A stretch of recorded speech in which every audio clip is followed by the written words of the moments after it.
அல்ஹம்துலில்லாஹ் நஹ்மதுஹு வ நஸ்தஈனுஹு வ நஸ்தக்ஃபிருஹு வ நு'மினு பிஹி வ நதவக்கலு அலைஹி வ நஊது பில்லாஹி மின் ஷுரூரி அன்ஃபுஸினா வ மின் ஸய்யிஆத்தி அஅமாலினா மை யஹ்திஹில்லாஹு ஃபலா முதில்ல லஹு வ மை யுضللஹு ஃபலா ஹாதிய லஹு வ அஷ்ஹது அன் லா இலாஹ இல்லல்லாஹு வஹ்தஹு லா ஷரீக லஹு வ அஷ்ஹது அன்ன முஹம்மதன் அப்துஹு வ ரசூலுஹு. எல்லா புகழும் புகழ்ச்சியும் அகில உலகங்களையும் படைத்தாளுகிற அல்லாஹ் ஒருவனுக்கே உரித்தாகட்டும். அவனுடைய அன்பும் கருணையும் நபிகள் பெருமானார் ஸல்லல்லாஹு அலைஹி வஸல்லம் அன்னவர்கள் மீதும் அவருடைய குடும்பத்தார்கள், கிளையார்கள், உற்ற தோழர்கள் கியாம நாள் வரைக்கும் அவர்கள் காட்டிய வழிப்படி வாழ்ந்து மரணிக்கின்ற அனைவர்கள் மீதும் உண்டாகட்டுமாக. பேரன்புக்குரிய இஸ்லாமிய சகோதரர்களே, சகோதரிகளே, மறுமையை நோக்கி என்ற தலைப்பிலே அந்த மறுமைக்காக இந்த உலகத்திலே வாழ்ந்த உத்தம தோழர்களுடைய வரலாற்று செய்திகளிலிருந்து ஒரு சில தகவல்களை மாத்திரம் நாம் இன்றைய தினம் அறிந்து கொள்ள இருக்கிறோம். பல நூற்றுக்கணக்கான சம்பவங்கள் இருந்தாலும் அதிலே குறிப்பிட்ட சில செய்திகளை மாத்திரம் எடுத்து இந்த உலகத்திலே மறுமையை தேர்வு செய்து கொண்ட ஒரு சமுதாயமாக அந்த மக்கள் எப்படி வாழ்ந்தார்கள் என்பதை நமக்கு ஒரு படிப்பினையாக எடுத்துக்கொள்ள வேண்டும் என்பதற்காக சில செய்திகளை நம்முடைய ஈமானை புதுப்பித்து கொள்ளவும், நம்முடைய ஈமானை நாம் பலப்படுத்தி கொள்ளவும், அதே போன்று இந்த உலகத்திலே நாமும் மறுமையை மாத்திரம் லட்சியமாக கொண்டு வாழ்ந்து மரணிக்கின்ற ஒரு சமுதாயமாக மாற வேண்டும் என்பதற்காகவும் இந்த செய்திகள் நினைவூட்டப்படுகிறது. வெறுமனே கதைகளை கேட்பதைப் போல இந்த உரைகளை நாம் கேட்டால் அது வெறும் கதைகளாகவே நம்மை கடந்து செல்லுமே தவிர அது நம்முடைய வாழ்க்கையை ஒருபோதும் புடம்போட மாட்டாது. நபித்தோழர்களுடைய வரலாறுகள் எல்லாம் சமுதாயத்திலே மக்களுக்கு வெறும் கதைகளாகவும் ரசனை மிக்க செய்திகளாகவும் பேசப்படுகிற காரணங்களால் தான் இன்னும் நம்முடைய சமுதாயத்தில் மக்கள் எல்லாம் சஹாபாக்களுடைய வரலாறுகளை ரசித்து கேட்பதோடு நிறுத்தி கொள்கிறார்களே தவிர அது இந்த உலகத்திலே நம்மை போன்று வாழ்ந்த மனிதர்களால் இந்த உலகத்தில் செய்யப்பட்ட அரும்பெரும் தியாகங்கள் அல்லவா, இப்படி ஒரு சமுதாயம் இந்த உலகத்தில் வாழ்ந்து அல்லாஹுடைய திருப்தியை பெற்றார்கள் என்றால் அதை போன்று நாமும் வாழ்ந்தால் அல்லாஹுடைய திருப்தி நமக்கு கிடைக்குமே என்ற எண்ணத்தை இந்த சமுதாயம் வளர்த்து கொள்ள தவறிவிட்டது. ஆனால் பெரும்பாலும் நம்முடைய சமுதாயத்தில் கதை கேட்பதில் பேரார்வம் இருக்கிறது. கதையை போல வரலாறுகளை கேட்டு ரசித்துவிட்டு அருமையான வரலாறுகள் என்று சொல்லுகிறோமே தவிர அவர்கள் இந்த உலகத்திலே நம்மை போன்ற உணர்வுகளோடு வாழ்ந்த ஒரு சமுதாயம், நம்மை போன்ற உணர்ச்சிகளோடு வாழ்ந்த ஒரு சமுதாயம், உலகத்திலே பல தேவைகளை சுமந்து கொண்டு வாழ்ந்த ஒரு சமுதாயம், அவர்கள் எப்படி இந்த தியாகங்களுக்கு தங்களை அர்ப்பணித்து கொண்டார்கள் என்பதை நாம் படிப்பினை பெற வேண்டும். அன்பார்ந்த சகோதர சகோதரிகளே, அல்லாஹு தஆலா அவனுடைய திருமறை குர்ஆனிலே சொல்லுகிறான், வமினன் நாசி மை யஷ்ரி நஃப்ஸஹு இப்திகாஅ மர்லாத்தில்லாஹ். அல்லாஹுடைய திருப்தியை மாத்திரம் நாடி இந்த உலகத்திலே தங்களை அர்ப்பணித்தவர்களும் மனிதர்களிலே இருக்கிறார்கள். அல்லாஹுக்காக, மறுமைக்காக தங்களை, தங்களுடைய உயிர்களை அர்ப்பணிக்கக்கூடிய மனிதர்கள் இந்த சமூகத்திலே இருக்கிறார்கள். வல்லாஹு ரഊஃபும் பில் இபாத். அப்படிப்பட்ட அடியார்கள் மீது அல்லாஹ் இரக்கமுடையவனாக இருக்கிறான் என்று அல்லாஹ் சொல்லுகிறான். அப்ப தங்களுடைய வாழ்க்கையை முழுக்க முழுக்க இந்த உலகத்திலே அல்லாஹுடைய திருப்திக்காக அர்ப்பணித்து கொண்டவர்களும் அர்ப்பணிக்கின்ற மக்களும் இருக்கிறார்கள் என்று அல்லாஹ் சொல்லுகிறான். தங்களுடைய பொருளாதாரத்தை விட்டு கொடுப்பார்கள், தங்களுடைய சுகபோகங்களை விட்டு கொடுப்பார்கள், தங்கள் மனைவி மக்களை இந்த உலகத்திலே இழக்க வேண்டி வந்தால் அதை இழப்பார்கள். தாங்கள் இந்த உலகத்தில் அனுபவித்துக் கொண்டிருக்கிற எந்த ஒரு விவகாரமானாலும் ரப்புல் ஆலமீன் இந்த உலகத்திலே நமக்கு ஒரு கட்டளை இட்டு விட்டான் என்றால், அதை அல்லாஹுடைய தூதர் நம்மிடத்திலே எதிர்பார்க்கிறார்கள் என்றால், இந்த உலகத்திலே இருந்து அத்தனைக்கும் விடை கொடுத்து விட்டு அவர்கள் அதற்கு பதில் கொடுக்கின்ற மக்களாக இந்த உலகத்தில் இருந்தார்கள். அதனால்தான் அல்லாஹு தாலா அந்த சமுதாயத்தை இப்படி பாராட்டுகிறான். அந்த மனிதர்களில் தங்களை அர்ப்பணித்தவர்களும் இருக்கிறார்கள். அர்ப்பணித்த சமுதாயமாகத்தான் அவர்கள் இந்த உலகத்திலே இருந்தார்கள். அல்லாஹ் இன்னொரு வசனத்திலே சொல்லுகிறான், மினல் முஃமினீன ரிஜாலுன், மூமீன்களில் சில மனிதர்கள் இருக்கிறார்கள், சதகூமா ஆஹதுல்லாஹ அலைஹி, அல்லாஹ்விடத்திலே எதை பற்றி அவர்கள் உறுதிமொழி எடுத்தார்களோ அந்த உறுதிமொழியை உண்மைப்படுத்துகின்ற மக்களும் அந்த மனிதர்களிலே இருக்கிறார்கள். அல்லாஹ்விடத்தில் இந்த உலகத்தில் அவர்கள் எடுத்த உடன்படிக்கை என்ன? அல்லாஹ்விடத்திலே அவர்கள் எடுத்துக்கொண்ட உடன்படிக்கை, அல்லாஹுவை மாத்திரம்தான் நாங்கள் வணங்குவோம், அவன் அல்லாத இந்த உலகத்தில் வணங்கப்படுகின்ற எந்த ஒன்றையும் நாங்கள் எங்கள் கடவுள்களாக ஏற்றுக்கொள்ள மாட்டோம். அவன் இந்த உலகத்திலே யாரை தன் தூதராக அனுப்பினானோ அந்த தூதரை எங்களுடைய உயிரினும் மேலாக நாங்கள் நேசிப்போம். அந்நபியு அவுலா பில் முஃமினீன மின் அன்ஃபுஸிஹிம் வ அம்வாலிஹிம், இந்த உலகத்திலே தங்களை விட, தங்கள் உயிர்களை விட, தங்கள் பொருளாதாரத்தை விட இந்த நபி அந்த மூமீன்களுக்கு மேலானவர் என்று அல்லாஹ் சொன்ன அந்த உடன்படிக்கையை அவர்கள் இந்த உலகத்திலே உண்மைப்படுத்தினார்கள் என்று அல்லாஹ் சொல்லி, ஃபமின்ஹும் மன் கலா நஹ்பஹு, அந்த மக்களிலே சில பேர் தங்களுடைய லட்சியத்தை அடைந்து கொண்டார்கள். வமின்ஹும் மையன் ததிர், அவர்களில் இன்னும் சிலர் அந்த லட்சியத்தை அடைவதற்காக காத்து கொண்டிருக்கிறார்கள். அல்லாஹ்விடத்தில் எந்த உடன்படிக்கைக்கு இந்த சமுதாயம் ஒத்துக்கொண்டு வந்தார்களோ அந்த உடன்படிக்கைக்கு அவர்களில் பதில் கொடுத்தவர்களும் இருந்தார்கள், தங்களுடைய வாழ்க்கையை அதற்கு அர்ப்பணித்தவர்களும் இருந்தார்கள். அதற்காக இந்த உலகத்திலே சந்தர்ப்பம் கிடைக்காத மனிதர்கள் எங்களுக்கும் ஒரு சந்தர்ப்பம் அதற்கு வரும் என்று காத்து கொண்டிருக்கிறார்கள் என்று அல்லாஹ் சொல்லி, வமா பத்தலு தபுதீலா, அப்படி அவர்கள் எடுத்துக்கொண்ட அந்த உடன்படிக்கையில் அவர்கள் எந்த ஒரு சிறு மாற்றத்தையும் உண்டாக்கவில்லை. எந்த உடன்படிக்கைக்காக அவர்கள் தங்களை இந்த உலகத்திற்கு அர்ப்பணம் செய்தார்களோ அதில் எந்த மாற்றமும் அந்த மனிதர்களிடத்திலே இல்லை என்று அல்லாஹ் சொல்லுகிறான். அப்ப அல்லாஹு தஆலா இந்த சமுதாயத்தை எப்படி பாராட்டுகிறான் என்றால், அவர்கள் எடுத்துக்கொண்ட உடன்படிக்கையில் அவர்கள் உண்மையாளர்களாக இருந்தார்கள். அந்த உடன்படிக்கையை இந்த உலகத்திலே நிறைவேற்றி காட்டினார்கள். நிறைவேற்றுவதற்காக எங்களுக்கும் ஒரு சந்தர்ப்பத்தை அல்லாஹ் தருவான் என்று அந்த மனிதர்கள் எதிர்பார்த்திருந்தார்கள் என்று அல்லாஹு தஆலா திருமறை குர்ஆனிலே அந்த சமுதாயத்தை பற்றி பேசுகிறான். கண்ணியத்திற்குரிய சகோதரர்களே, இந்த உலகத்திலே இஸ்லாத்தினுடைய ஆரம்ப காலம் அது எப்படிப்பட்ட நெருக்கடியான ஒரு காலம் என்பதை நாம் வரலாற்றிலே படிக்கிறோம். அல்லாஹ்வுடைய தூதர் இந்த உலகத்தில் வந்து இஸ்லாமிய பிரச்சாரத்தை ஆரம்பத்திலே போதித்த நேரத்தில் மக்காவுடைய வாழ்க்கை என்பது நெருப்பின் மேலே நடக்கின்ற ஒரு வாழ்க்கை.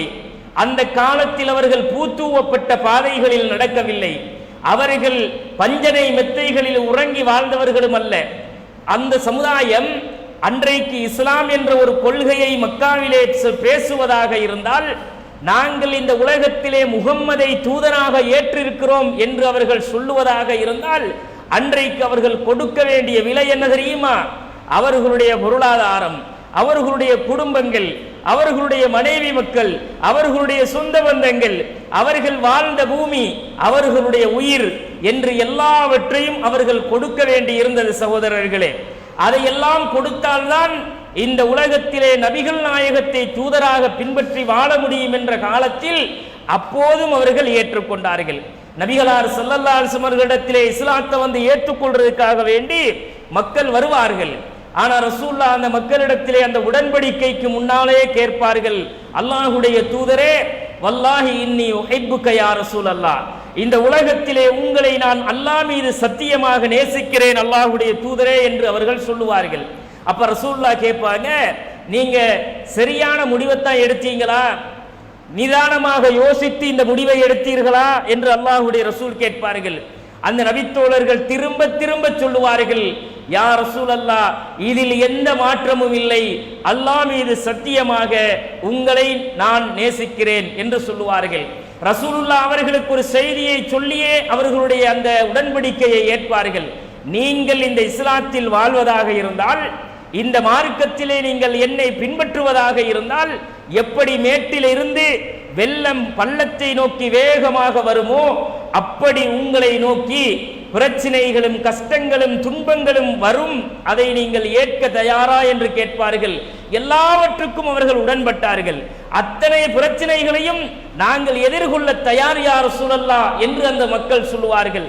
அப்படி ஏற்றுக்கொண்டவர்கள் எல்லாம் பெரும் பெரும் செல்வந்தர்கள் இல்லை, பெரும் பெரும் கௌரவமாக வாழ்ந்தவர்கள் இல்லை, அந்த சமுதாயத்திலே இருந்த பெரும் தலைவர்கள் இல்லை, சாதாரணமான மக்கள் ஏற்றுக்கொண்டார்கள். சாதாரணமாக அடிமைகள் என்று சொல்லப்பட்டவர்கள் ஏற்றுக்கொண்டார்கள். யார் பேசினால், யாருடைய வார்த்தைக்கு அந்த சமுதாயம் மதிப்பு கொடுக்காதோ அப்படிப்பட்ட தாழ்ந்தவர்கள் என்று பார்க்கப்பட்டவர்கள் ஏற்றுக்கொண்டார்கள். அப்படி எந்த வகையிலுமே அந்த சமுதாயத்திலே பெரும்பான்மை மக்களால் மதிக்கப்படாத ஒரு சமூகமாக இருந்த சாதாரண மனிதர்கள் தான் அல்லாஹுடைய தூதரை ஆரம்பத்திலே ஏற்றிருந்தார்கள். அப்படி ஏற்ற காலத்திலே தான் அடிக்கப்பட்டிருக்கிறார்கள், துன்புறுத்தப்பட்டிருக்கிறார்கள், நெருப்பு கங்குகளிலே புரட்டி புரட்டி வதை செய்யப்பட்டிருக்கிறார்கள், தெருக்கள் எல்லாம் கட்டி இழுத்து அவர்களை சிறுவர்களுடைய கையிலே கொடுத்து விளையாட செய்திருக்கிறார்கள். எல்லா நேரங்களிலும் அந்த சமுதாயம் அல்லாஹ்விடத்தில் செய்த உடன்படிக்கைக்கு மாறு செய்யவில்லை. அல்லாஹு தஆலா அதனாலதான் அந்த சமுதாயத்திற்கு ரலியல்லாஹு அன்ஹும் வரது அன்ஹு, அல்லாஹ் அவர்களை பொருந்திக் கொண்டான், அவர்களும் அல்லாஹுவை பொருந்திக் கொண்டார்கள் என்ற சான்றிதழை அல்லாஹ் கொடுத்தான். கண்ணியத்திற்குரிய சகோதரர்களே, இஸ்லாமிய வரலாற்றில் முதலாவது நடந்த போர் பத்ர் போர். இந்த இஸ்லாமிய மார்க்கத்திற்காக வேண்டி ஒரு தார்மீகமான ஒரு யுத்தம், முதலாவது யுத்தம் இந்த பத்ர் போர். சகோதரர்களே, நடத்தப்பட்ட இந்த யுத்தத்திலே பெரும்பான்மையான மக்களாக முஸ்லிம்கள் இருக்கவும் இல்லை, ஆயுத பலம் அவர்களிடத்தில் இருக்கவும் இல்லை, ஆயுதங்கள் இல்லை, வாகனங்கள் இல்லை, அவர்களிடத்திலே ஆள்பலமும் இல்லை, எந்த ஒரு பலமும் இல்லாத ஒரு நிலையில் திடீரென்று ஒரு கட்டத்திலே அல்லாஹ் அது யுத்தமாக நடக்க வேண்டும் என்று அதை ஒரு வரலாற்று திருப்பமாக மாற்றினான். ரசூலுல்லாஹ் யுத்தம் செய்யறதுக்கு போகல, பத்ரில போய் அங்கே வருகின்ற வணிக கூட்டத்தை மறைத்து அவங்கள்ட்ட இருந்து அவங்க கொண்டு வரதை எடுக்கிறதுக்காகத்தான் ரசூலுல்லாஹ் போனாங்க. கூடாரம் அடித்து அங்கே தங்கினார்கள். ஆனா செய்தி எப்படி போச்சு மக்காவுக்கு? முஹம்மது நம்மோடு படை திரட்டி வந்து யுத்தத்திற்கு வந்திருக்கிறார். அப்ப யுத்தத்துக்கு வந்திருக்காரு போன மெசேஜை கேட்டு ஆயிரக்கணக்கான எதிரிகளை திரட்டி அங்கே வருகிறார்கள் குறைசிகள். அப்ப குறைசிகளும் ஆயிரக்கணக்கில் வந்து குழுமினா, இந்த பக்கத்துல சாதாரணமான மக்கள், ஆயுதங்கள் இல்லை, ஆட்கள் இல்லை, எந்த வசதிகளும் இல்லாமல் அந்த மக்கள் யுத்தம் செய்ய வேண்டிய நிலைமை வருது சகோதரர்களே. அப்ப அப்படிப்பட்ட ஒரு சூழ்நிலையில ஒரு சாதாரணமாக 318 நபர்களை கொண்ட ஒரு குழு 1000 பேரோட ஃபைட் பண்ணணும்னா ஒரு ஆள் 3 பேரோட சண்டை பிடிக்கணும். ஒருத்தர் 3 பேரை 4 பேரை சமாளிச்சாதான் அந்த யுத்தத்திலே வெற்றி பெற முடியும். இல்லைன்னா என்ன நடக்கும்? இந்த உலகத்திலே அன்றோடு அந்த படை மாண்டு போய்விடும். அன்னையோடு அந்த படை அந்த குறைசிகள் என்ன செஞ்சிருப்பாங்க? அடிச்சு கொண்டிருப்பாங்க. அப்படிப்பட்ட நிலையில் அல்லாஹ்வுடைய ரசூல் ஸல்லல்லாஹு அலைஹி வஸல்லம் அவர்கள் போய் அந்த பத்ருடைய களத்தில் நிற்கும் போது இவர்களுக்கு கால் பாதங்களை வைக்க இயலாத அளவுக்கு கால் புதையிற மணல் பகுதி, குடிக்கிறதுக்கு தண்ணி இல்லை, அப்படி வெயில், அந்த மாதிரி ஒரு இக்கட்டான நிலையில தாகத்தோடு கால் பாதங்களை எடுத்து எட்டு வைத்து நடக்க முடியாத மணல் பாங்கான அந்த பாலைவன பகுதியில எப்படி யா ரசூலல்லாஹ் யுத்தம் செய்யறது? இப்ப எப்படி நாங்க எதிரிகளை சமாளிக்கிறது? தாகிக்கிறதுக்கு குடிக்க தண்ணி இல்லையே யா ரசூலல்லாஹ். அடுத்த பக்கத்துல அந்த காவியர்களுடைய பகுதி நல்ல அதாவது கால்களை வைத்து நடக்க முடியுமான பலமான ஒரு திடல் பகுதியாக அவர்கள் தேர்ந்தெடுத்துக் கொண்டார்கள். அவர்களிடத்திலே ஆடல்களும் பாடல்களும் கூத்தும் கும்மாளமும் அந்த தரப்பிலே நடக்கிறது. பெரும் பெரும் வாகன வசதிகள், ஆயுத பலங்கள், 1000 நபர்களை கொண்ட படைபலம் என்று வந்து குழுமி விட்டார்கள்.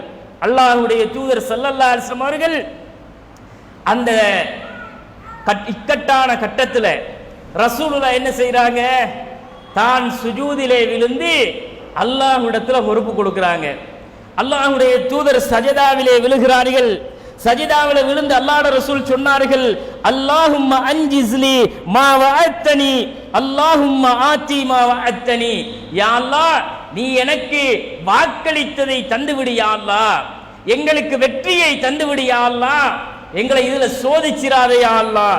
அல்லாஹும்ம இன் துஹ்லிக் ஹாதிஹில் இஸாபத மின் அஹ்லில் இஸ்லாம், இந்த இஸ்லாத்திற்காக சேர்ந்திருக்கிற இந்த சின்ன படையை அழிக்கப்பட்டு விட்டது என்றால், இன்றைய தினம் அழிந்து போய்விட்டால், லா துஅபது ஃபில் அர்தி அபதா, இதற்கு பிறகு இந்த பூமியில் உன்னை வணங்குவதற்கு யாரும் இருக்க மாட்டார்கள். இதை அழிச்சிராதே யா அல்லாஹ், எங்களுக்கென்று நீ வாக்களித்த வெற்றியை தா, உன்னுடைய உதவியை தா யா அல்லாஹ் என்று அல்லாஹ்வுடைய ரசூல் சுஜூதிலே இருந்து அந்த சுஜூதில் தலையை தூக்காமல் கன நேரமாக அல்லாஹ்வுடைய ரசூல் இருக்கிறாங்க.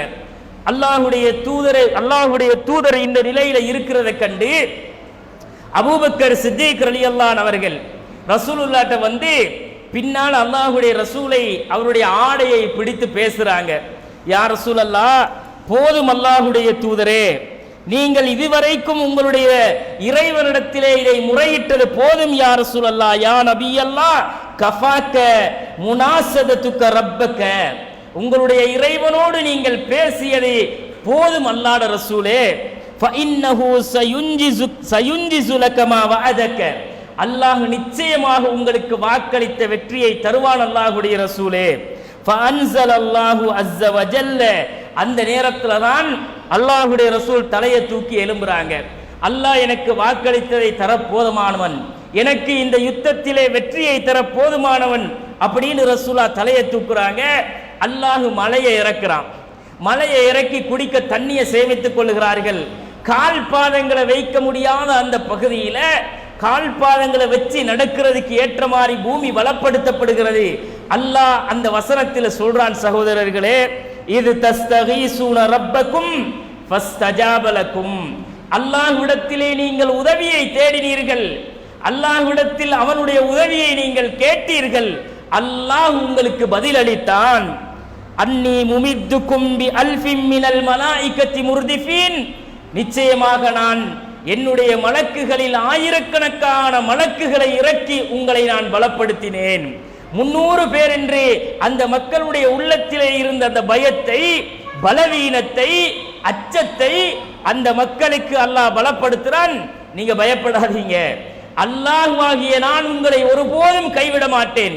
என்னுடைய மார்க்கத்திற்காக, இந்த தீனுக்காக நீங்கள் களமிறங்கி வந்த ஒரு சமுதாயம், அந்த சமுதாயத்திற்கு என்னுடைய உதவி என்றும் இருக்கும் என்று அல்லாஹு தஆலா அந்த சமுதாயத்துக்கு மலக்குமார்களை ஆயிரக்கணக்காக இறக்கி அந்த சமுதாயத்திற்கு அல்லாஹ்வுடைய உதவியை நேருக்கு நேராக கொடுத்தான். சகோதரர்களே, பத்ர் களத்திலே அந்த சஹாபாக்களுடைய வாள்கள் வீசப்படுவதற்கு முன்னாலே எதிரிகளுடைய தலைகள் எல்லாம் உருண்டோடியது என்று சஹாபாக்கள் சொல்லுவார்கள். ஒரு சஹாபி வாளை எடுப்பார் வெற்றதுக்கு, அவர் ஓங்கி வீசும் போது அவருடைய வாள் செல்ல முன்னால் தலை விழுந்துவிடும். சகோதரர்களே, அப்படி அல்லாஹ்வுடைய உதவியை இந்த உலகத்திலே அந்த சமுதாயத்திற்கு அல்லாஹ் கொடுத்தான். அவங்க அப்ப இந்த உலகத்தில் அந்த சமுதாயம், அந்த சின்ன ஒரு கூட்டம் அழிக்கப்பட்டு விட்டால் என்ன நிலைமையாக இருக்கும்? 300 பேர் 1000 பேரோடு போராடலாமா என்றால் போராடி பார்த்துருவோம் யார சொல்லலான்னு நின்றாங்க. ஆனா அந்த சமுதாயம் திரும்பி போகலையே. வந்து பத்ர் களத்தில் நின்றவங்க பார்த்திருக்கணும், 1000 பேரா, அவ்வளோ பேரோட எப்படி யார சொல்லலாம் நாங்க போராடுறது, வாங்க திரும்பி போயிருவோம் அப்படின்னு நினைச்சு பேசினாங்களா? அல்லாஹ்வுடைய ரசூலிடத்துல போய் அபூபக்கர் ரலியல்லாஹு அன்ஹு அவர்களாவது யார் ரசூலுல்லாஹ் நம்ம யுத்தம் தேவல்ல, சமாதானமா பேசி போயிடலாமா என்று கேட்டார்களா? எந்த நபித்தோழர்களாவது மனதிலே ஒரு சின்ன ஒரு அதிருப்தியையாவது வெளிப்படுத்தினார்களா? முகத்திலோ அவர்களுடைய உள்ளங்களிலோ அவர்களுடைய பேச்சுக்களிலோ இந்த ஒரு இக்கட்டான நிலைமையில் கூட அல்லாஹ்வுடைய தூதரோடு வந்திருக்கிற நாம் யுத்தம் செய்து வெல்ல முடியாது என்று திரும்பி சென்று விடலாம் என்ற ஒரு அதிருப்தியை இந்த உலகத்தில் காட்டினாங்களா? பார்க்க முடியாது. ஆனா அவர்களுடைய நோக்கம் ஒன்றாக இருந்தது.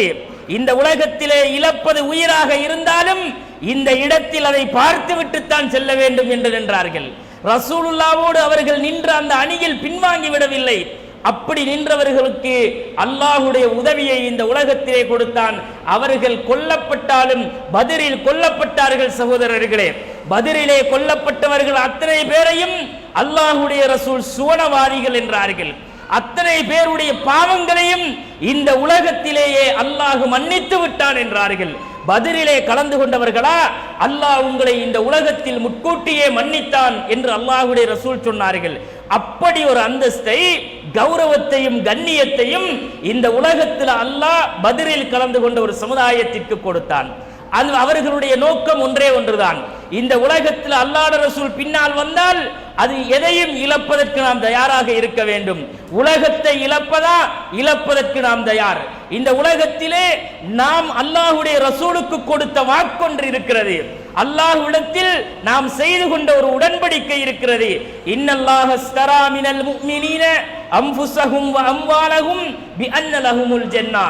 சொர்க்கம் வேண்டுமாக இருந்தால் நீங்கள் உலகத்தில் உங்களுடைய உயிர்கள் விலையாக கேட்கப்பட்டால் தர வேண்டும். உங்களுடைய சொத்துக்கள் பொருளாதாரங்கள் விலையாக கேட்கப்பட்டால் தர வேண்டும் என்று அல்லாஹ் அந்த மனிதர்களுக்கு சொர்க்கத்திற்கு பகரமாக இதை கேட்டால் நீங்கள் தர வேண்டும் என்ற உடன்படிக்கையோடு தான் அந்த பத்ருடைய களத்திலே அவர்கள் வந்து நின்றார்கள். சகோதரர்களே, இந்த வரலாறு ஒவ்வொரு மனிதனுடைய ஈமானையும் திரும்ப திரும்ப பரிசீலனை செய்கிற ஒரு வரலாறு. சகோதரர்களே, நம்முடைய ஈமானை மீட்டி பாருங்கள்.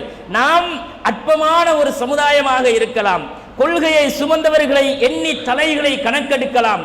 அல்லாஹ்வுடைய உதவியை மட்டும் இந்த உலகத்திலே எதிர்பார்த்து அல்லாஹ் நம்மை கைவிட மாட்டான் என்ற நம்பிக்கையை மட்டும் உள்ளத்திலே ஆழமாக இருத்தி மறுமைதான் எங்களுடைய வாழ்க்கை என்ற லட்சியத்திற்காக இந்த உலகத்தில் வாழ்ந்து கொண்டிருக்கிற ஒவ்வொரு மனிதனுக்கும் நிச்சயம் அல்லாஹ் பத்ரிலே கொடுத்த அந்த உதவியை கண் முன்னால் நமக்கு இந்த உலகத்தில் காட்டுவான். காட்டாவிட்டாலும் கூட இந்த உலகத்தில் அது எங்களுக்கு ஒரு இழப்பு அல்ல.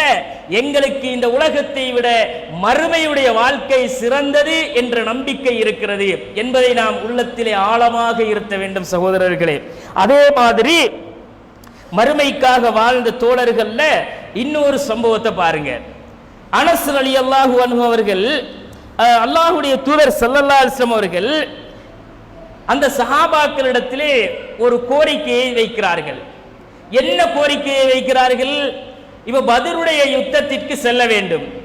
சென்றால் பத்ருக்கு நீங்கள் செல்லுங்கள், நான் வருவதற்கு முன்னால் நீங்கள் எதையும் செய்துவிடக் கூடாது அப்படின்னு ரசூல் அவர் ஓர்டரை போட்டு அனுப்புறாங்க.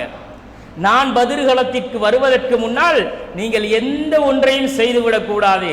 அங்க அல்லாஹ்வுடைய ரசூல் வந்து தான் ஓர்டர் போடுவாங்க. அப்ப சஹாபாக்கள் எல்லாம் தங்களை தயார்படுத்தி கொண்டு போயிட்டாங்க. பத்ருக்கு போறவங்க உணர்ச்சி வசப்பட்டு கையை தூக்கிட்டாங்கன்னா ரசூலா யுத்தம் செய்ய போகலையே. அப்ப அல்லாஹ்வுடைய ரசூல் சொல்லுகிறார்கள், நீங்கள் செல்லுங்கள், நான் வருவதற்கு முன்னால் நீங்கள் எந்த ஒன்றையும் செய்து விடாதீர்கள் அப்படின்ட்டு ரசூல் ஸல்லல்லாஹு அலைஹி வஸல்லம் அவர்கள் அந்த போர்க்களத்திற்கு மக்களை அனுப்புறாங்க. பத்ர் அல்ல, சாரி மாத்தி சொல்லிட்டேன், முஅத்தாவுடைய அந்த போர்க்களத்திற்கு அல்லாஹ்வுடைய ரசூல் ஸல்லல்லாஹு அலைஹி வஸல்லம் அவர்கள் அவங்கள வந்து அனுப்புறாங்க. அனுப்பிட்டு இல்ல முஅத்தா இல்ல, பத்ரு தான். பத்ருக்கு அனுப்பிட்டு அல்லாஹ்வுடைய தூதர் ஸல்லல்லாஹு அலைஹி வஸல்லம் அவர்கள் பிந்தி போறாங்க அந்த யுத்த காலத்துக்கு. யுத்த காலத்துக்கு போகும்போது அங்க வந்து சஹாபாக்கள் எல்லாம் இப்ப யுத்தம் செய்ய வேண்டிய சிச்சுவேஷனுக்குள்ள வந்துட்டாங்க. வந்தால் அல்லாஹ்வுடைய தூதர் ஸல்லல்லாஹு அலைஹி வஸல்லம் அவர்கள் இந்த துஆக்கள்ல செஞ்சிட்டு பிறகு அந்த மக்களோடு நாளைய தினம் காலை யுத்தம் செய்ய வேண்டும் என்ற அறிவிப்பு செய்யறாங்க. செஞ்சா இப்ப அந்த கூட்டத்துல வந்து அனஸ் ரலியல்லாஹு அன்ஹு அவர்கள் அறிவிக்கிறார்கள், அங்கே ஒரு நபித்தோழர் அல்லாஹ்வுடைய ரசூலிடத்திலே வருகிறார். அல்லாஹ்வுடைய தூதரிடத்திலே வந்து அந்த நபித்தோழர் கேட்டார், யா ரசூல் அல்லாஹ், இந்த யுத்தத்திலே நான் கொல்லப்பட்டால் எனக்கு என்ன கிடைக்கும் என்று அல்லாஹ்வுடைய தூதரிடத்திலே அந்த நபித்தோழர் கேட்கிறார். அப்ப ரசூல் ஸல்லல்லாஹு அலைஹி வஸல்லம் அவர்கள் சொல்லுகிறார்கள், நீ இந்த யுத்தத்தில் கொல்லப்பட்டால் உனக்கு சொர்க்கம் கிடைக்கும் அப்படிங்கிறாங்க. அப்ப அந்த நபித்தோழர் பஹ் பஹ் அப்படிங்கிறாரு. ரசூலுல்லாஹ் திருப்பி கேட்கிறாங்க, ஏன்பா பஹ் பஹ்ங்கிறாய்? பஹ்னா அவங்க அரபிகளுடைய பேச்சு வழக்கில் ஆஹா ஆஹா அப்படிம்பாங்க இல்லையா, அதுக்கு சொல்றது. அப்ப ரசூலுல்லாஹ் நீ இப்படி சொன்னியே, என்னப்பா காரணம் அப்படின்னு கேட்கிறாங்க. அப்போ அந்த நபித்தோழர் சொல்றாரு, யா ரசூலல்லாஹ், நான் பஹ்பஹ்ன்றது எந்த நோக்கத்துக்காகவும் இல்லை யா ரசூலல்லாஹ், நீங்கள் இந்த யுத்தத்திற்கு அழைக்கும் போது ஒரு செய்தியை சொன்னீர்களே, அந்த செய்தியை கேட்டுத்தான் நான் அப்படி சொன்னேன் யா ரசூலல்லாஹ் என்றாரு. அல்லாஹ்வுடைய ரசூல் என்ன சொன்னார்கள் தெரியுமா? நபித்தோழர்களை நோக்கி அல்லாஹ்வுடைய ரசூல் சொன்னார்கள், நீங்கள் எல்லாம் இந்த வானம் பூமிகளின் விசாலத்தை ஒத்த சொர்க்கத்தை நோக்கி விரைந்து வாருங்கள். சாரிஉ இலா ஜன்னத்தின் அர்துஹா ஸமாவாத்து வல் அர்ள், இந்த வானத்தையும் பூமியையும் ஒத்த விசாலமான அந்த சொர்க்கத்தை நோக்கி நீங்கள் வாருங்கள் என்று நீங்கள் அழைத்தீர்களே யா ரசூலல்லாஹ். சொர்க்கம் என்பது இந்த வானத்தை பூமிகளை விட விசாலமானதா அல்லாஹ்வுடைய ரசூலே? அப்படிப்பட்ட சொர்க்கமா எனக்கு இதில் கொல்லப்பட்டால் கிடைக்கும் என்றுதான் நான் அதை ஆதரவு வைத்து, ஆஹா அப்படிப்பட்ட ஒரு சொர்க்கமா அது எனக்கு வேண்டுமே என்றுதான் யா ரசூலல்லாஹ் நான் சொன்னேன் என்றார்கள். நபிகள் நாயகம் ஸல்லல்லாஹு அலைஹி வஸல்லம் சொன்னார்கள், நிச்சயமாக உனக்கு அந்த சொர்க்கம் உண்டு, நீ அந்த சொர்க்கத்தில் ஒருவன் என்றார்கள் அல்லாஹ்வுடைய ரசூல். அப்படி சொன்ன பிறகு அந்த சஹாபி தண்ட ஈட்டி வைக்கிற அந்த கூடையில இருந்து ஒரு பேரித்தம்பளத்தை எடுக்கிறார். எடுத்து அதை பிச்சு தண்ட வாயில வைப்பதற்கு முன்னால் அவருக்கு அது வாயில போடும்போது ஒரு யோசனை வருகிறது, இந்த பேரித்தம்பளத்தை இந்த உலகத்திலே நான் சாப்பிடுகிற நேரம், அந்த நேரம் கூட நான் அந்த சொர்க்கத்தை விட்டுவிட்டு இந்த உலகத்திலே வாழ்ந்து விட்டேன் என்றால் அது மிகப்பெரிய ஒரு வாழ்க்கை, எனக்கு இந்த வாழ்க்கை எனக்கு தேவையில்லை என்று சொல்லி ஃபஅல்கா தமராத்தின் குன்ன ஃபீ யதிஹி ஃபகாத்தல ஹத்தா குத்தில, அந்த பேரித்தம்பளங்களை எல்லாம் தூக்கி எறிகிறார்கள். எறிந்து விட்டு அல்லாஹ்வுடைய பாதையிலே போய் போராடினார்கள். அவர்கள் போராடி கொல்லப்படுகிற வரைக்கும் போராடினார்கள் என்று அனஸ் இப்னு மாலிக் ரலியல்லாஹு அன்ஹு அவர்கள் சொல்லுகிறார்கள். யார் அந்த நபித்தோழர்? உமைர் பின் அல் ஹுமாம் ரலியல்லாஹு அன்ஹு அவர்களுடைய அந்த வார்த்தை தான் வரலாற்றிலே பொன்னெழுத்துகளால் பொறிக்கப்பட வேண்டிய வார்த்தை. என்ன சொன்னாரே? அல்லாஹ்வுடைய ரசூல் ஒரு வாக்கு கொடுக்கிறார்கள், நான் கொல்லப்பட்டால் எங்கே இருப்பேன் யா ரசூலல்லாஹ்? சொர்க்கத்திலே இருப்பீர்கள். அந்த சொர்க்கம் எப்படிப்பட்டது யா ரசூலல்லாஹ்? இந்த வானங்களையும் பூமிகளையும் விட விசாலமான சொர்க்கம். அந்த சொர்க்கமா எனக்கு கிடைக்கும்? நிச்சயமாக கிடைக்கும். அப்படி என்றால் இந்த உலகத்து வாழ்க்கை எனக்கு ஒரு பேரித்தம்பளத்தை சாப்பிடுகிற நேரமும் அதிகமான நேரம், அந்த சொர்க்கம் தான் வேண்டும் என்று அதை பேரித்தம்பளத்தை சாப்பிடுற நேரத்தை கூட பெரிய ஒரு காலம் நினைச்சாங்க. பார்த்தீங்களா? அப்ப அவர்களுடைய இலக்கும் நோக்கமும் லட்சியமும் ஒன்றே ஒன்றுதான் சகோதரர்களே. பேரித்தம்பளம் தின்றதுக்கு மணித்தியால கணக்கு போறல்ல. ஒரு நிமிஷம் போகுமா ஒரு பேரித்தம்பளம் சாப்பிட? ஒரு பேரித்தம்பளத்தை வாயில போட்டு மெண்டு முழுங்கிறதுக்கு ஒரு மணித்தியாலம் போகுமா? ஒரு நிமிஷம் போகுமா? வாயில போட்டா மெண்டு அது ஒரு 30 செகண்டுக்குள்ள முழுங்கிடுவோம். அப்படிப்பட்ட நேரமும் எனக்கு இந்த உலகத்தில் அதிகம் என்றார்கள் அந்த நபித்தோழர். ஆனா நம்ம வாழ்க்கை என்ன? நம்ம வாழ்க்கை துனியாவே வாழ்க்கையா கிடக்கிறோம். உலகத்தை அவர்கள் எப்படி பார்த்தார்கள்? ஆகிராவிலே அல்லாஹ் தருகிற அந்த வாழ்க்கையோடு இதை ஒப்பிடும் பொழுது இந்த வாழ்க்கை ஒன்றுமே கிடையாது, அப்படிப்பட்ட சொர்க்கம் கிடைப்பதுதான் மேலானது என்று மறுமை வாழ்க்கையை நோக்கி நடந்த மனிதர்கள் அவர்கள் என்பதை நாம் பார்க்கிறோம். சகோதரர்களே, கண்ணியத்திற்குரிய சகோதரர்களே, இந்த செய்தியை நீங்க முஸ்லிம்ல 3858வது செய்தியில பார்க்கலாம். அதே போல நபிகள் நாயகம் ஸல்லல்லாஹு அலைஹி வஸல்லம் அவர்கள் என்ன செய்யறாங்கன்னா, முஅத்தாவுடைய போருக்கு ரசூல் ஸல்லல்லாஹு அலைஹி வஸல்லம் அவர்கள் ஒரு அழைப்பு கொடுக்குறாங்க. முஅத்தா என்ற போர் நடக்க இருக்குது. இந்த முஅத்தாவுடைய போருக்கு அல்லாஹ்வுடைய ரசூல் ஸல்லல்லாஹு அலைஹி வஸல்லம் அவங்க என்ன செய்யறாங்கன்னா, படைக்கு தளபதிகளை நியமிக்கிறாங்க. ரசூலுல்லாஹ் போகல, அந்த முஅத்தாவுடைய போருக்கு ரசூலுல்லாஹ் கலந்து கொள்ளல. ஆனா ரசூல் ஸல்லல்லாஹு அலைஹி வஸல்லம் அவங்க என்ன செய்யறாங்கன்னா, தளபதிகளை அழைத்து தளபதிகளை நியமனம் செய்கிறார்கள். அதுல ரசூல் ஸல்லல்லாஹு அலைஹி வஸல்லம் அவர்கள் சொன்ன ஒரு செய்தி இருக்கிறதே சகோதரர்களே, உள்ளங்கள் எல்லாம் கலங்கக்கூடிய ஒரு செய்தி, உள்ளங்களை கவலையை ஆழ்த்துகிற ஒரு செய்தி. என்ன ஒரு செய்தியை அல்லாஹ்வுடைய ரசூல் சொல்லுகிறார்கள்? இந்த யுத்தத்திலே நான் ஒரு தளபதியை நியமிப்பேன். அந்த தளபதி ஒருவேளை கொல்லப்பட்டால் அதற்கு பிறகு இந்த நபர் தலைமையை ஏற்பார். அவரும் கொல்லப்பட்டால் அதற்கு பிறகு இவர் தலைமை ஏற்பார். அந்த சஹாபி அந்த நபரும் கொல்லப்பட்டால் மூன்றாவதாக இன்னொரு மனிதர் அதை பொறுப்பெடுப்பார் என்று ரசூலுல்லாஹ் சொல்லுகிறார்கள். இப்படி ரசூலுல்லாஹ் முஅத்தாவுடைய போருக்கான முதலாவது அந்த நாள் அடிப்படையை அல்லாஹ்வுடைய ரசூல் சொல்லுகிறார்கள். கண்டிப்பாக அந்த தளபதிகளுக்கு தெரியும், அல்லாஹ்வுடைய ரசூல் இப்படி சொன்னால் நிச்சயம் நாளைய யுத்தத்திலே நாம் கொல்லப்படுவோம். நான் கொல்லப்பட்டால் எனக்கு பிறகு இவர் என்று அல்லாஹ்வுடைய ரசூல் சொன்னார்களா, அப்ப நிச்சயமாக நாளைக்கு நம்முடைய உயிருக்கு உத்தரவாதம் இல்லை. நாளைய தினம் நான் நிச்சயம் கொல்லப்படுவதற்கான சாத்தியம் 100% இருக்கிறது என்பது அந்த நபித்தோழர்களுக்கு நிச்சயமாக தெரியும். சகோதரர்களே, அல்லாஹ்வுடைய தூதர் ஸல்லல்லாஹு அலைஹி வஸல்லம் அவர்கள் சொல்லுகிறார்கள், இந்த யுத்தத்திலே அம்மர ரசூலுல்லாஹி ஸல்லல்லாஹு அலைஹி வஸல்லம் ஃபீ அஸ்வதி முஅத்தா, முஅத்தாவுடைய யுத்தத்திற்கு ரசூலுல்லாஹ் ஸைத் இப்னு ஹாரிஸா அவர்களை தளபதியாக நியமிக்கிறார்கள். ஸைத் இப்னு ஹாரிஸாவை தளபதியாக நியமித்து விட்டு ஃபகால ரசூலுல்லாஹி ஸல்லல்லாஹு அலைஹி வஸல்லம், அல்லாஹ்வுடைய ரசூல் இப்பதான் சொல்றாங்க, இன் குதில ஸைத் ஃபஜஅஃபர், ஸைத் இப்னு ஹாரிஸா கொல்லப்பட்டால் அதற்கு அடுத்து தலைமை தாங்க வேண்டியவர் ஜாஃபர் என்று அல்லாஹ்வுடைய ரசூல் சொல்லுகிறார்கள்.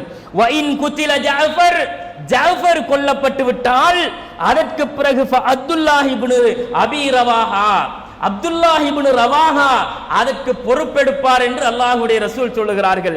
கண்ணியத்திற்குரிய சகோதரர்களே, இந்த செய்தியில அந்த 3 நபித்தோழர்களுக்கும் நிச்சயமாக தெரியும், அல்லாஹ்வுடைய ரசூல் நம்மை நிச்சயமாக இந்த யுத்தத்தில் கொல்லப்பட போகிறோம் என்பதை முன்னறிவிப்பு செய்கிறார்கள். அப்ப அந்த நபித்தோழர்கள் கலங்கிறாங்களா, கவலைப்பட்டாங்களா? அடை நாம யுத்தத்துக்கு போகாம இருந்துட்டா உசுர பாதுகாத்துக்கலாமே, ஏன் போயிட்டு சும்மா அநியாயமா உசுர கொடுப்பான் அப்படின்னு வீட்டுல ஏதாவது காரணத்தை சொல்லி இருந்திருக்கலாமா இல்லையா? ஆனா அந்த நபித்தோழர்கள் படைக்கு தலைமை தாங்கினார்கள். அல்லாஹ்வுடைய ரசூல் யுத்தம் முஅத்தாவிலே நடக்கிறது. ரசூலுல்லாஹி ஸல்லல்லாஹு அலைஹி வஸல்லம் அவர்கள் மதீனாவிலே பள்ளிவாசலிலே மிம்பரிலே இருக்கிறார்கள். அல்லாஹ்வுடைய ரசூல் அந்த மிம்பரிலே இருந்து கொண்டு நபித்தோழர்களுக்கு யுத்தம் நடப்பதை மிம்பரில் இருந்து கொண்டே அப்படியே கண் முன்னால் சொல்லிக் கொண்டிருக்கிறார்கள். யுத்தம் அங்கே சூடு பிடிக்கிறது. ரசூலுல்லாஹ் மிம்பர்ல இருந்து அல்லாஹ் எடுத்து காட்ட காட்ட அந்த நபித்தோழர்களுக்கு அல்லாஹ்வுடைய ரசூல் சொல்லிக் கொண்டே இருக்கிறார்கள். அந்த யுத்தத்திலே மதீனாவிலே பள்ளிவாசலின் மிம்பரிலே இருந்து கொண்டு ரசூலுல்லாஹ் எங்களுக்கு அந்த யுத்தத்தில் நடப்பதை அப்படியே நேர்முகமான வர்ணனையாக ரசூலுல்லாஹ் சொன்னார்கள். அதிலே இப்போது ஸைத் இப்னு ஹாரிஸா கொல்லப்பட்டு விட்டார்கள் என்று அல்லாஹ்வுடைய ரசூல் சொன்னார்கள். ஸைத் இப்னு ஹாரிஸா கொல்லப்பட்டால் என்று ரசூலுல்லாஹ் சொன்னாங்களா இல்லையா?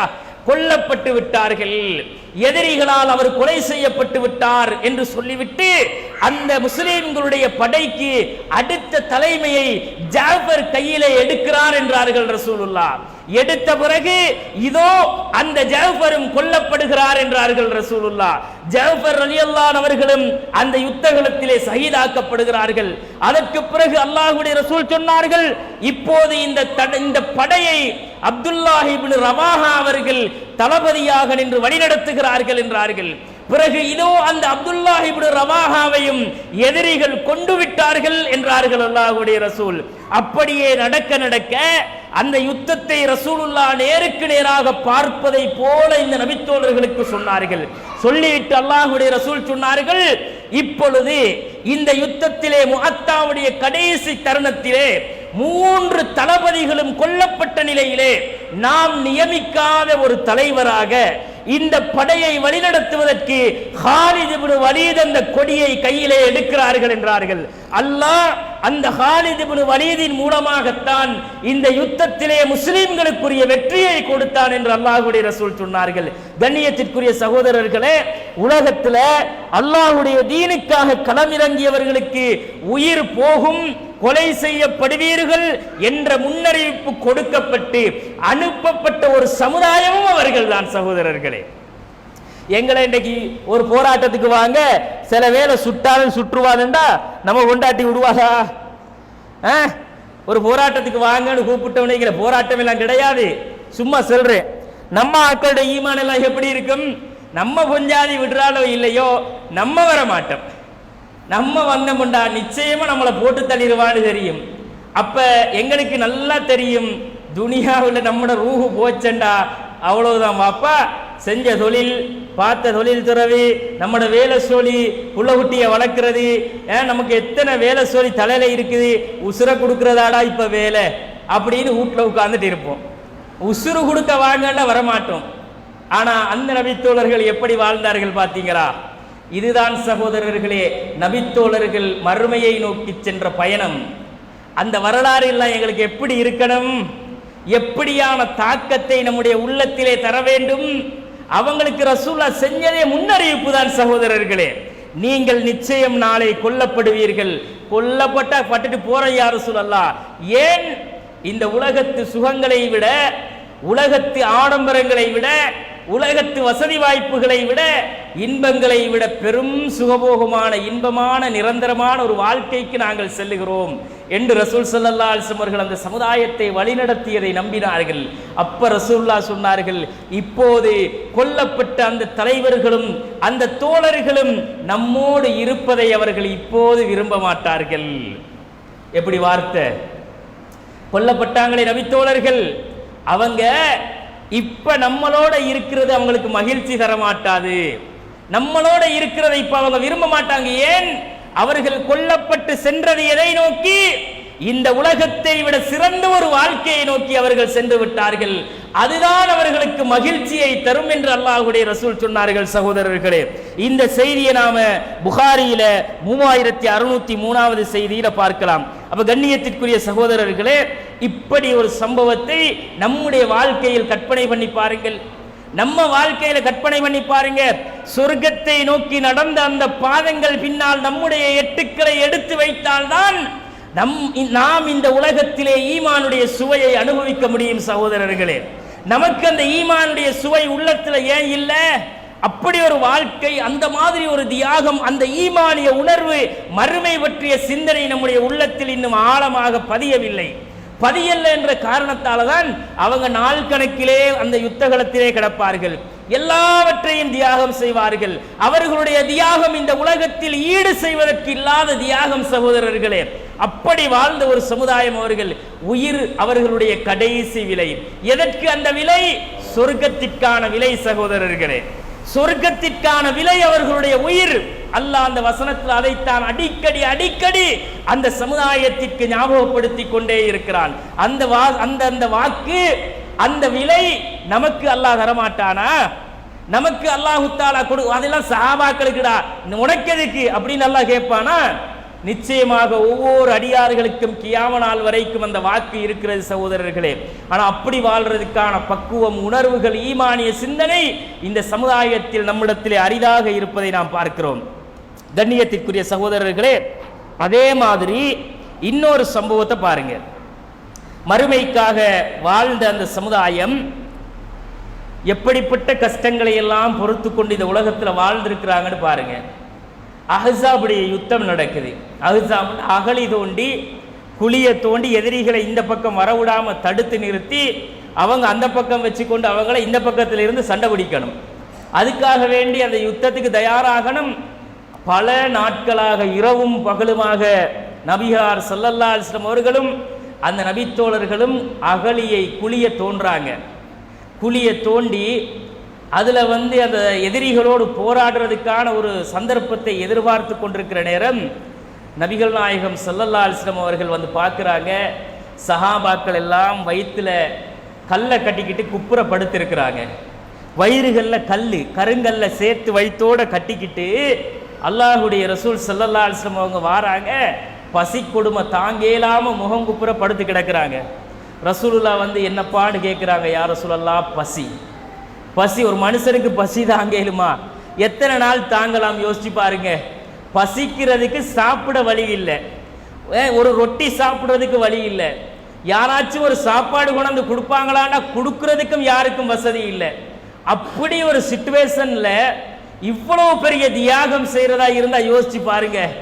அப்ப அந்த சஹாபாக்கள் வயிறுகளை, அந்த அவங்களோட ஆடைகளை அகற்றி காட்டுறாங்க. கருங்கல்ல கட்டி வச்சிருக்கிறாங்க. நபிகள் நாயகம் ஸல்லல்லாஹு அலைஹி வஸல்லம் அவங்களோட ஆடையை அவிழ்த்து காட்டுறாங்க. 2 கருங்களை ரசூலா வயிற்றுல கட்டிட்டு இருக்கிறாங்க.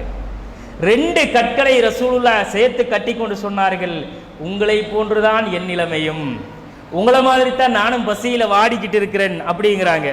அந்த நேரத்தில் அனஸ் ரலியல்லாஹு அன்ஹு அவங்க சொல்றாங்க, ஒரே ஒரு கைப்பிடி அளவுக்கு ஒரு கோதுமை கிடைச்சிச்சு. இப்படி ஒரு கைப்பிடி அளவுக்கு கோதுமை கிடைச்சிது.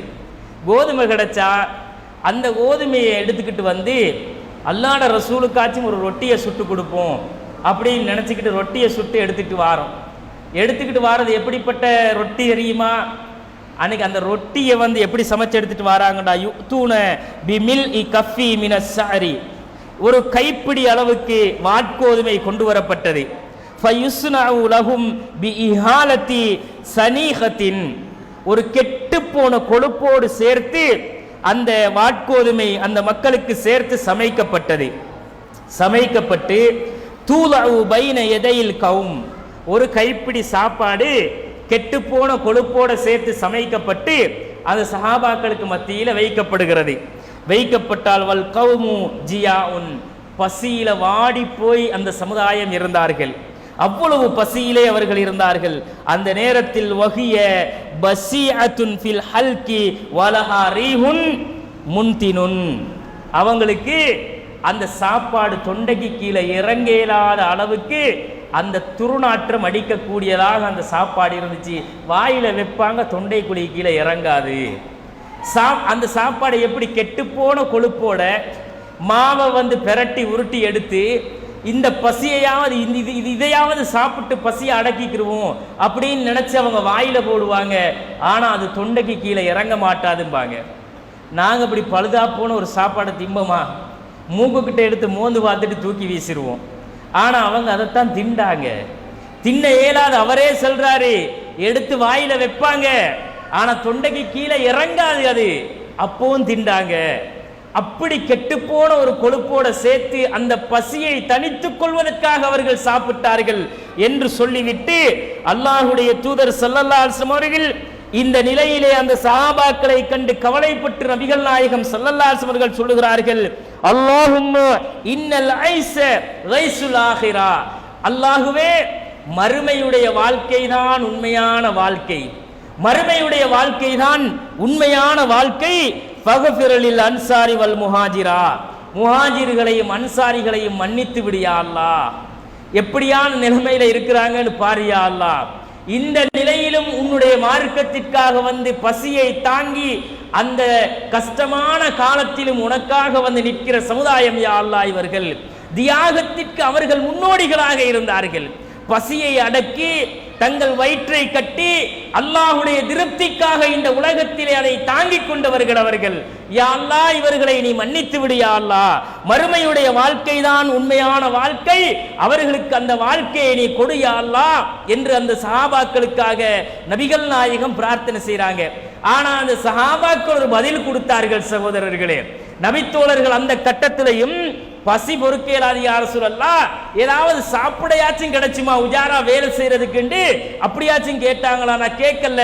ஆனால் கிடைத்ததை மென்று விழுங்க முடியாமல் விழுங்கிக் கொண்டு இருந்த அந்த சமுதாயம் கொடுத்த பதில்தான் கண்ணியத்திற்குரிய சகோதரர்களே, எனக்கும் உங்களுக்கும் இந்த உலக வாழ்க்கையில் நாங்கள் எப்படிப்பட்ட தொடர்பை வைத்திருக்கிறோம் என்பதற்கான பதில் அந்த சஹாபாக்கள் சொன்னார்கள். நஹ்னுல் லதீன பாயஉ முஹம்மதன் அலல் ஜிஹாதி மா பகீனா அபதா, நாங்கள் முஹம்மதிடத்திலே கொடுத்த அந்த உடன்படிக்கை பைஅத் இருக்கிறதே, அது எப்படிப்பட்ட பைஅத் தெரியுமா? அலல் ஜிஹாதி மா பகீனா அபதா, இந்த உலகத்தில் எங்களுடைய கடைசி சொட்டு உயிர் இருக்கிற வரைக்கும் நாங்கள் அல்லாஹ்வுக்காக எங்கள் உயிரை தியாகம் செய்வோம் என்ற பைஅத் என்றார்கள் சகோதரர்களே. எங்களுடைய உயிர் கடைசி மூச்சு இருக்கிற வரைக்கும் நாங்கள் முஹம்மதுக்கு செய்து கொடுத்த பைஅத் உடன்படிக்கையே, அதற்காக நாங்கள் எங்கள் உயிரை கடைசி வரைக்கும் நின்று அர்ப்பணம் செய்வோம் என்பதை. அப்படித்தான் அவர்கள் நின்றார்கள். அதனால் தான் பசியை தாங்கினார்கள், குளிரை தாங்கினார்கள், வெயிலை தாங்கினார்கள். பட்டினியோடு இந்த பூமியிலே வயிற்றை பூமியில் கல்லை கட்டி ஒட்டி கொண்டாலும் அல்லாஹ்வுக்காக போராடுகிற நேரத்திலே தாங்கள் எழுந்து நின்று போராடி உயிரை இந்த உலகத்திலே அர்ப்பணம் செய்தார்கள். சகோதரர்களே, நாங்கள் உயிரோடு இருக்கிற காலம் வரைக்கும் நாங்கள் ஜிஹாது செய்வதற்கு தயார். அல்லாஹ்வுடைய பாதையில் அறப்போரிலே கலந்து கொண்டு இந்த சத்திய மார்க்கத்திற்காக எங்களுடைய உயிர்களை இழப்பதற்கு நாங்கள் உங்களுக்கு பையத்து செய்து தந்திருக்கிறோம் யா ரசூலல்லாஹ் என்றார்கள். கண்ணியத்திற்குரியவர்களே, எப்படிப்பட்ட ஒரு வாழ்க்கை வாழ்ந்திருக்கிறாங்கன்னு யோசிச்சு பாருங்க. அவங்களோட வாழ்க்கை, அவர்களுடைய லட்சியம், அவர்களுடைய குறிக்கோள்கள் எல்லாமே நபிகள் நாயகம் ஸல்லல்லாஹு அலைஹி அவர்களுக்கு நாங்கள் செய்த உடன்படிக்கை. அந்த உடன்படிக்கையை நாங்கள் நிறைவேற்றும் போது அல்லாஹ் நமக்கு தருகின்ற வெகுமதிகள் என்பதை நோக்கி சென்ற சமுதாயம் அவர்கள் என்பதை இந்த செய்தியில நாங்க பார்க்கிறோம். நம்ம ஆட்கள் பட்டினி பொறுக்க மாட்டாங்க. வந்து இருந்து ஒரு மணி நேரம் பயான் செய்யற நேரத்தில் ஒரு டீ கொடுக்கலன்னு வைங்க, என்ன மனுஷன்டா இவன், ஒரு தண்ணி சொட்டு வச்சிருக்கானாடா பள்ளியில, ஒரு டீயை தாரானா, ஒரு பிஸ்கட்டை தாரானா, ஒரு மணி நேரம் உசுர வாங்குறான்கள் போட்டு பயானம் பண்ணி என்பார்கள். அந்த சமுதாயம் எப்படி தெரியுமா? சாப்பாட்டுக்காக வந்த சமுதாயம் அல்ல, அவர்கள் மறுமைக்காக வேண்டி உயிரை இழக்க வந்த சமுதாயம். உசுர கொடுக்கிற நிலைமையிலே சாப்பாடு கிடைச்சாட்டியும் பிரச்சனை இல்லைன்னு இருந்துட்டு போனாங்க. நாம ஒரு டீயை தராட்டி இன்னொரு பள்ளிக்கு போய் பார்ப்போம், எங்கடா அந்த பள்ளியிலேயாச்சும் நமக்கு ஒரு 2 பிஸ்கெட்டை, ஒரு வாழைப்பழத்தை, ஒரு சப்சா பெட்டிஸை தரமாட்டானாடா, நோன்பு காலத்திலேயாச்சும் ஒரு தண்ணியை வைங்கடா பள்ளியிலேண்டு இப்படி நம்மட சமுதாயம் இருக்கும். கண்ணியத்திற்குரிய சகோதரர்களே, நாம் உலகத்தை தேர்ந்தெடுத்து கொண்டு வாழுகிறவர்கள், அவர்கள் மறுமையை தேர்ந்தெடுத்து வாழ்ந்தவர்கள். சகோதரர்களே, இதையெல்லாம் நாம் ஏன் சொல்லுகிறோம் தெரியுமா? அவர்கள் நடந்த பாதைகளிலே நீங்கள் நடந்து பாருங்கள், அவர்கள் நடந்து சென்ற பாதைகளை கொஞ்சம் மீட்டி பாருங்கள். அவர்கள் ஒன்றும் வானத்தால் வந்து விழுந்த சமுதாயம் இல்லை, அவர்கள் பூமியை பிளந்து கொண்டு வந்த சமுதாயமும் இல்லை. இந்த வரலாறுகள் எல்லாம் கதைகளாக நாம் கேட்கக்கூடாது சகோதரர்களே, அது வாழ்க்கையாக அவர்கள் வாழ்ந்த அடிச்சுவடுகள். இந்த உலகத்திலே அவர்கள் விட்டு சென்ற தடயங்கள் இதெல்லாம், இதை நாங்கள் கவனத்திலே கொள்ள வேண்டும். கண்ணியத்திற்குரிய சகோதரர்களே, குடும்பம் குடும்பமாக, தனித்தனி மனிதர்கள் அல்ல, குடும்பம் குடும்பமாக இந்த மார்க்கத்திற்கு மறுமைக்காக தியாகம் செய்தவர்கள் அவர்கள். ஹாரிசா ரலியல்லாஹு அன்ஹு அவர்களுடைய ஹாரிசா இப்னு சுராக்கா என்றவர், அவரோட உம்மா வாராங்க. வயசான காலத்தில் அவங்களோட உம்மா வந்து அல்லாஹ்வுடைய ரசூல்கிட்ட கேட்டாங்க, யா ரசூலல்லாஹ், பத்ருடைய களத்திலே என்னுடைய மகன் ஹாரிசா கொல்லப்பட்டது உங்களுக்கு தெரியும். என்னுடைய மகனை அம்பெய்து யாரோ ஒருத்தர் கொன்று விட்டான். என்னுடைய மகன் கொல்லப்பட்டது உங்களுக்கு நன்றாக தெரியும் யா ரசூலல்லாஹ். நான் என்னுடைய மகன் மீது எந்த அளவு இந்த உலகத்திலே அன்பும் பாசமும் வைத்திருந்தேன் என்பதும் உங்களுக்கு தெரியாமல் இல்லை யா ரசூலல்லாஹ். என்னுடைய மகனை குறித்து நீங்கள் எனக்கு செய்தி சொல்லக்கூடாதா? என் கொல்லப்பட்ட என்னுடைய மகனை பற்றி நீங்கள் எனக்கு ஒரு செய்தியை அறிவிக்க கூடாதா யா ரசூலல்லாஹ்? என்னுடைய மகன் கொல்லப்பட்டதனால் இந்த உலகத்தை விட்டு சென்ற என் மகன் இப்போது எங்கே இருப்பான்? அவனுக்கு நல்ல முடிவு இருந்தால் அதை கொண்டு நான் இந்த உலகத்திலே சந்தோஷப்படுவேன். அது அல்லாமல் அவன் இருக்கின்ற இடம் வேறாக இருந்தால் அதற்காக இந்த உலகத்திலே நான் அழுது புலம்பி கண்ணீர் வடிப்பேன் அப்படின்னு ஹாரிசா அவர்களுடைய தாயார் வந்து சொல்றாங்க. அல்லாஹ்வுடைய ரசூல் ஸல்லல்லாஹு அலைஹி வஸல்லம் சொன்னார்கள், ஹாரிசாவுடைய தாயே, நீங்க அல்லாஹ் வந்து ஒரே ஒரு சொர்க்கம் தான் வச்சிருக்கிறான்னு நினைக்கிறீங்களா? உங்களுடைய மகன் சொர்க்கத்திலே இருக்கிறான். அந்த சொர்க்கத்திற்கு 100 படித்தரங்கள் இருக்கிறது. அந்த 100 படித்தரங்களிலே மிக உயர்வான ஜன்னத்துல் ஃபிர்தௌஸிலே உங்களுடைய மகன் இருக்கிறான் என்றார்கள். அப்படி அவர்களுடைய பிள்ளைகளை இழந்ததுக்கு கவலைப்பட்டு கண்ணீர் வடிக்கல அவங்க. என்னுடைய பிள்ளையை நான் இழந்திருக்கிறேன் யா ரசூலல்லாஹ், ஆனால் இழந்த என் பிள்ளையின் மறுமை வாழ்க்கை என்ன என்று கேட்டார்கள் அந்த தாய். என் பிள்ளையின் மறுமை வாழ்க்கை என்ன? சொர்க்கமா நரகமா? நரகம் என்றால் அதை என்னால் பொறுக்க முடியாது அல்லாஹ்வுடைய ரசூலே. என் மகனுக்குரிய அந்தஸ்து என்ன என்பதை கேட்டார்கள். உங்களுடைய மகனுக்கு ஹாரிசா பின் சுராக்காவுக்கு மறுமையில் கிடைக்கின்ற இடம் தாயே ஜன்னத்துல் ஃபிர்தௌஸ் என்ற உயர்தரமான சொர்க்கம் என்றார்கள் ரசூலுல்லாஹ். இது உலகத்தில் அளிக்கப்பட்ட வாக்கு. அந்த சமுதாயத்துக்கு அவங்க குடும்பத்தில் பிள்ளையை இழக்கிறதுக்கு தயங்கினவங்க இல்லை. பிள்ளையை இழந்துருவோமே, பிள்ளைய போய் போராட்டத்தில் கலக்க விட்டா மௌத்தா போயிருவானே, வெட்டி கொன்றுவாங்களே, கொல்லப்பட்டதனால் தான் சகோதரர்களை அந்த தாய் வந்தார்கள். கொல்லப்பட்டதனால் தான் தன் மகனை குறித்து விசாரிக்க வந்தார்கள் அப்படிங்கிறத பார்க்கிறோம்.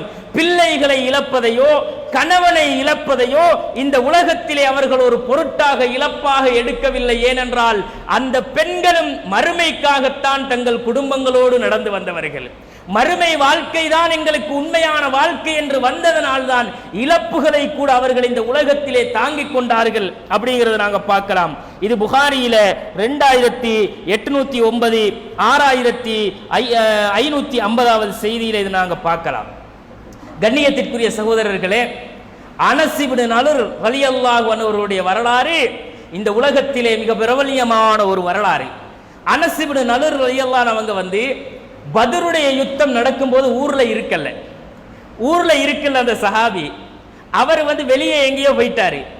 அப்ப அனஸ் இப்னு நலுர் அவங்க திரும்ப வாராங்க, அல்லாஹ்வுடைய ரசூலிடத்திலே சொல்லுகிறார்கள், யா ரசூலல்லாஹ், இந்த பத்ருடைய களத்தில் எனக்கு கலந்து கொள்ள கிடைச்சாம போயிட்டு யா ரசூலல்லாஹ், ஆனா நான் இருந்திருந்தா அந்த பத்ருல நான் எப்படி எதிரிகளுக்கு எதிராக இருந்திருப்பேன் என்றதை அல்லாஹ் பார்த்திருப்பான்ண்டாங்க.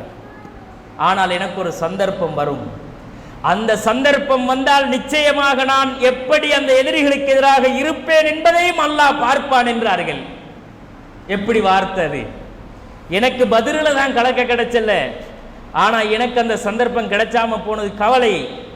ஆனால் எனக்கு ஒரு சந்தர்ப்பம் வரும் யா ரசூலல்லாஹ், அந்த சந்தர்ப்பம் வந்தால் நான் எப்படி அல்லாஹ்வுக்காக இந்த முஸ்ரிக்கீன்களோடு நடப்பேன் என்பதையும் அல்லாஹ் பார்ப்பான் என்றார்கள். அப்ப பத்ருடைய யுத்தம் முடிஞ்சு அதுக்கு பழி தீர்க்கிறதுக்காக எதிரிகளுடைய படை திரட்டப்பட்டு 2வது போருக்காக அந்த மக்கள் படையெடுக்கிறார்கள். அந்த படையில இந்த அனஸ் இப்னு நலுர் ரலியல்லாஹு அன்ஹு அவங்க என்ன செய்யறாங்கன்னா, எதிரிகளுக்கு எதிராக போராடுறதுக்கு இப்ப களத்துக்கு வராங்க. களத்துக்கு வந்தா அங்க அந்த போராட்டத்தில் உஹது களத்துல சஹாபாக்கள் எல்லாம் அடிக்கப்பட்டு சிதறி சின்னாபின்னமாகி ஓட ஆரம்பிக்கிறாங்க. சிதறி சின்னாபின்னமாகி ஓட ஆரம்பிக்கக்கூடிய அந்த நேரத்தில் அல்லாஹ்வுடைய ரசூலை பாதுகாக்கிறதுக்கு ஆள் இல்லை. அல்லாஹ்வுடைய ரசூலை அந்த யுத்த களத்தில் பாதுகாக்கிறதுக்கு ஆள் வேணும். 7 அன்சாரிகளும் 2 முஹாஜிரீன்களும் மட்டும் அல்லாஹ்வுடைய ரசூலோட நிற்கிறாங்க. 7 பேர் அன்சாரிகள், 2 முஹாஜிரீன்கள் நிற்கிறார்கள். அல்லாஹ்வுடைய தூதர் ஸல்லல்லாஹு அலைஹி வஸல்லம் அவர்கள் சொன்னார்கள், இதோ இந்த எதிரிகளை எனக்காக எதிர்த்து போராடுகிறவர்கள் உங்களில் இருக்கிறீர்களா? அப்படி இருந்து நீங்கள் போரிட்டு ஒருவேளை நீங்கள் கொல்லப்பட்டால் என்னோடு நீங்கள் சொர்க்கத்திலே நண்பர்களாக இருப்பீர்கள் என்றார்கள் அல்லாஹ்வுடைய ரசூல். என்னுடைய உற்ற நண்பர்களாக நீங்கள் சொர்க்கத்திலே இருப்பீர்கள் என்று ரசூல் ஸல்லல்லாஹு அலைஹி வஸல்லம் அவர்கள் சொல்லுகிறார்கள். அப்ப அதுல அந்த 7 நபித்தோழர்களில் அன்சாரிகளில் ஒருவர் பின் ஒருவராக எதிரிகளோடு போராடி அல்லாஹ்வுடைய ரசூலை பாதுகாப்பதற்காக அந்த களத்திலே கொல்லப்படுகிறார்கள். எதிரிகள் எல்லாம் அடித்து அடித்து முஸ்லிம்கள் சிதறி சின்னாபின்னமாகி ஓடும் பொழுது அனஸ் இப்னு நலுர் ரலியல்லாஹு அன்ஹு அவர்கள் சொல்லுகிறார்கள், அல்லாஹும்ம இன்னி அஅ்ததிரு இலைக்க மிம்மா ஸனஅ ஹாஉலா, இந்த யுத்தத்திலே புறமிதுகிட்டு ஓடினார்களே என்னுடைய தோழர்கள், யா அல்லாஹ், அவர்கள் விஷயத்திலே அவர்களுக்காக நான் உன்னிடத்தில் மன்னிப்பு கேட்கிறேன். ஓடிட்டாங்க. யுத்தத்தில் ஓடக்கூடாது. யுத்தம் என்று வந்துட்டா ஒன்று வெல்லணும், இல்லாட்டி உசுறு போகணும்.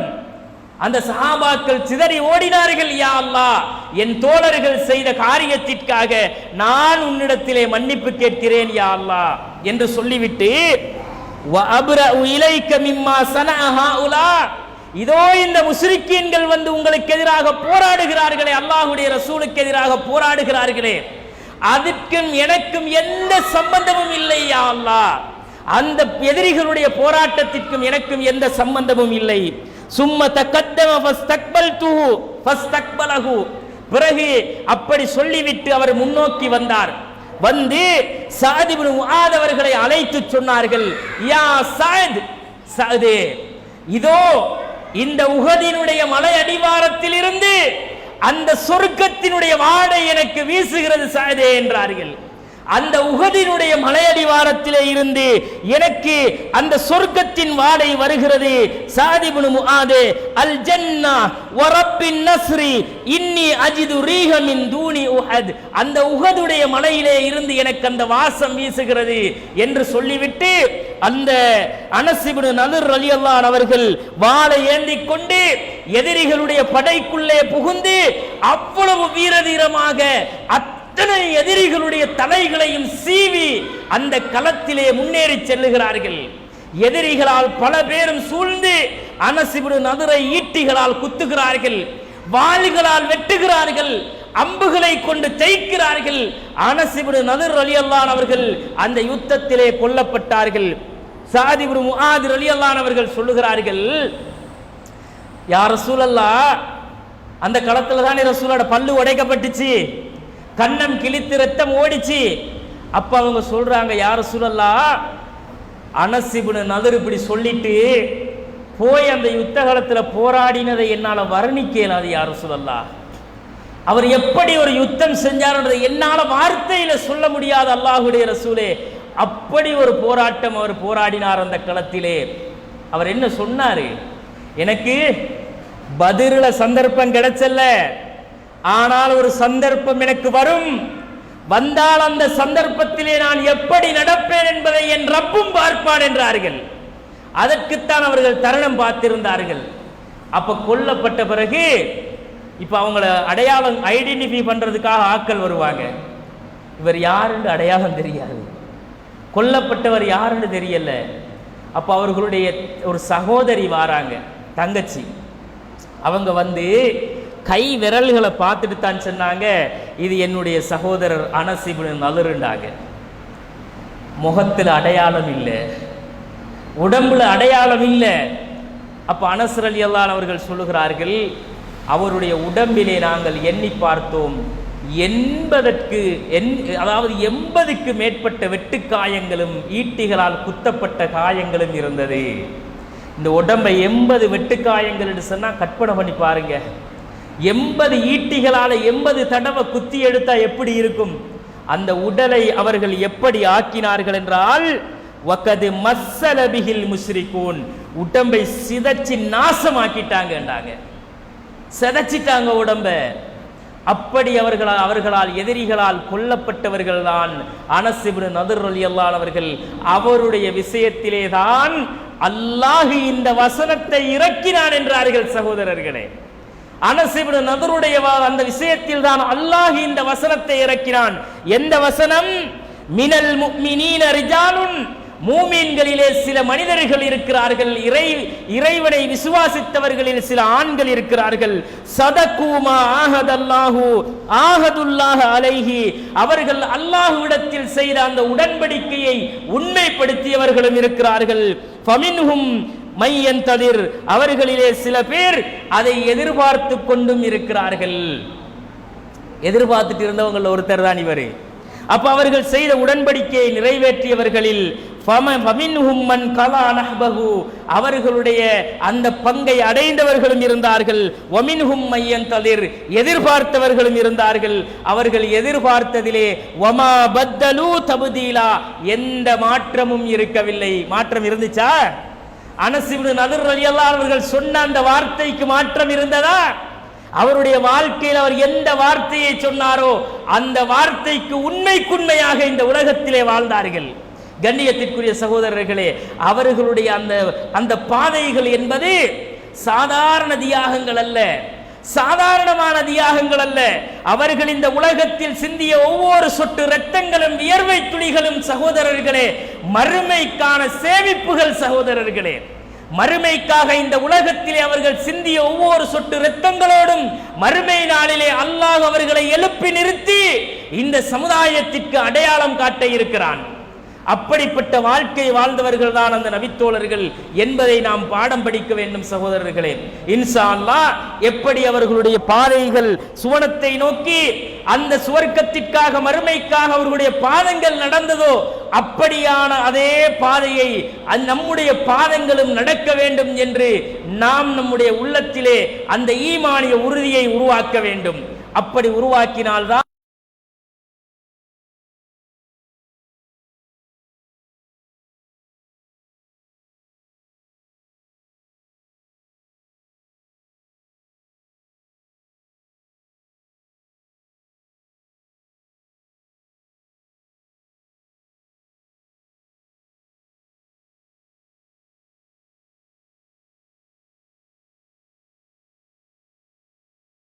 காரணத்திற்காகத்தான் அந்த தியாகங்கள் செய்யப்பட்டது என்பதை கவனத்தில் கொண்டு நமக்கு ஒரு சந்தர்ப்பம் கிடைத்தாலோ அல்லது நாம் இந்த உலகத்தில் வாழும்போது அந்த மறுமை வாழ்க்கைக்காக இந்த உலகத்தில் தியாகங்கள் செய்ய வேண்டும், இழக்க வேண்டும் பொருளாதாரத்தை, உயிர்களை என்றாலோ அதற்கு நாம் நம்மை பக்குவப்படுத்த வேண்டும். அப்படி பக்குவப்படுத்திய நன்மக்களாக வல்ல அல்லாஹ் என்னையும் உங்களையும் ஆக்கியருள் புரிவானாக. வாஹிரு தஅவானா அனில் ஹம்துலில்லாஹி ரப்பில் ஆலமீன். அஸ்ஸலாமு அலைக்கும் வரஹ்மத்துல்லாஹி வபரகாத்துஹு.